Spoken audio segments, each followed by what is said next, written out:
Alors, nous allons faire une petite tournée de l'extension Screencastify.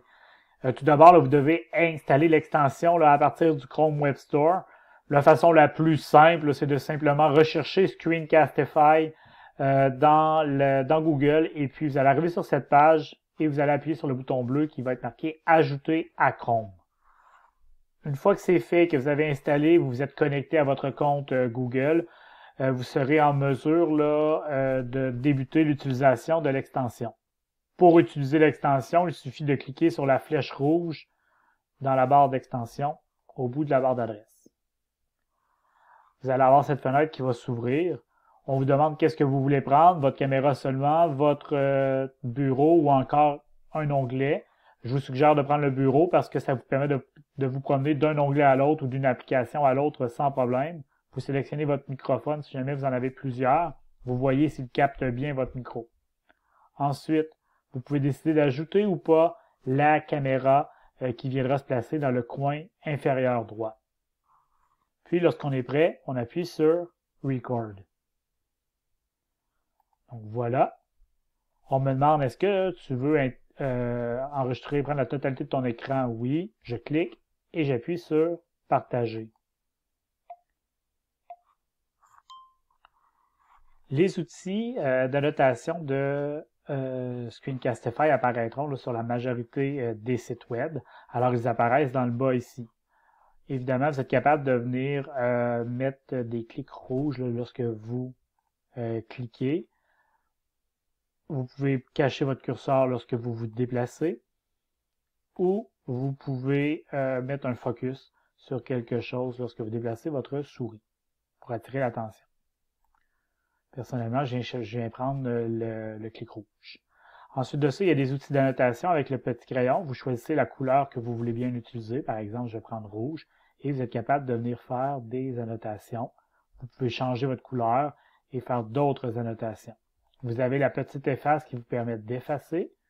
Ou encore, au-dessus de la petite efface, vous avez un carré qui permet d'effacer l'entièreté des annotations de l'écran. Fait à noter, là, si je fais une annotation autour de cette URL raccourci-là et que je descends dans la fenêtre, bon, l'annotation disparaît de mon écran, mais si je remonte, l'annotation, il sera toujours.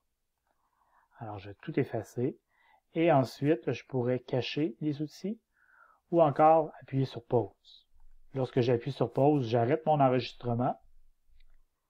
La petite flèche ici me permet de revenir au dernier point où est-ce que j'ai fait pause.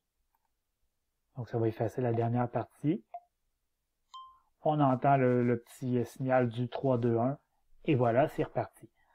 Alors, en appuyant sur pause, ce qu'on a aussi accès, c'est de venir arrêter l'enregistrement. Mais on pourrait également le faire en appuyant sur arrêter le partage. Et en passant cette barre-là, vous êtes capable de venir la masquer. Et je vais venir arrêter le partage, l'enregistrement ici. Alors, l'enregistrement se termine. Automatiquement, vous avez vu un nouvel onglet qui a ouvert de Screencastify et on voit ce qui se passe là présentement.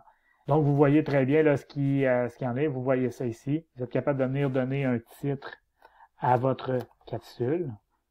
Google Drive étant intégré, on est capable tout de suite de venir appuyer sur copier un lien de partage. L'avantage en passant par ici, c'est qu'automatiquement, il va créer un lien de partage avec votre fichier qui va se trouver dans le Google Drive.